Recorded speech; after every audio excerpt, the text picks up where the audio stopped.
ঈদে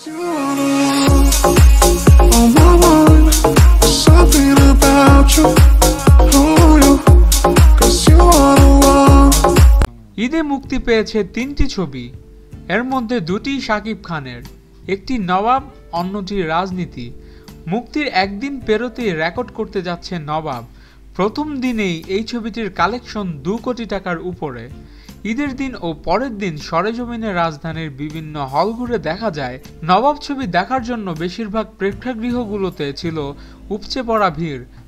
রাজধানীর শ্যামলী ও বসুন্ধরার স্টার সিনেপ্লেক্স সহ প্রতিটি প্রেক্ষাগৃহ ছিল হাউসফুল।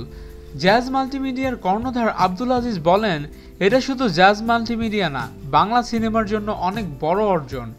আমার বিশ্বাস শিকারী সিনেমার রেকর্ডকেও ভেঙে ফেলবে নবাব।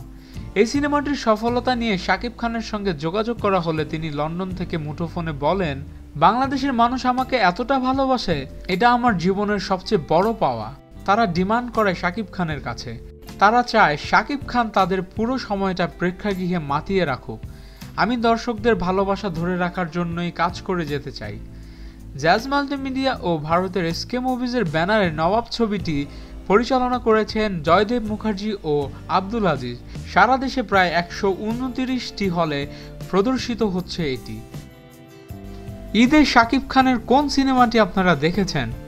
এখনই কমেন্টস করে জানান, এবং আমাদের ভিডিও ভালো লেগে থাকলে এবং শাকিব খানের নতুন নতুন ভিডিও পেতে এখনই আমাদের চ্যানেল সাবস্ক্রাইব করুন এবং ভিডিওতে লাইক দিন। ধন্যবাদ।